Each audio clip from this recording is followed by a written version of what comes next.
মামা আপনি যে এখানে দাঁড়াইছেন এদিক দিয়ে তো ভাঙা, বুঝতে হবে।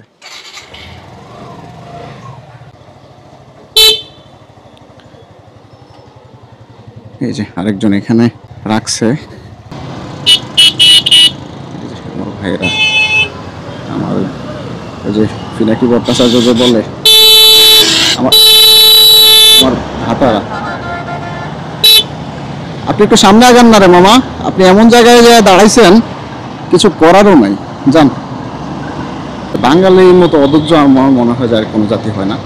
আর হানি ফ্লেভারের একটা পজিটিভ দিক যেটা, যে এখানে মাঝখান দিয়ে একটা লেন করে দেয়, যদিও এটা আরও 1 কিলোর মতো সামনে থেকে করবে, মানে 1 কিলো বা 500 বা 700 মিটার হবে, এমন এক্স্যাক্টলি মাফা নাই যেহেতু।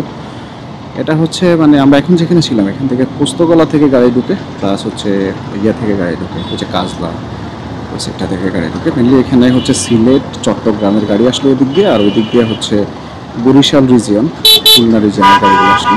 মানুষ হচ্ছে প্রত্যেক বৃহস্পতিবারে বাড়ি যাবে এবং রবিবার হচ্ছে যে এই রাস্তাটা জ্যাম হয়ে যাবে, এটাই হচ্ছে। আমি গত 2 বছর ধরে একই জিনিস দেখতেছি প্রত্যেক রবিবার।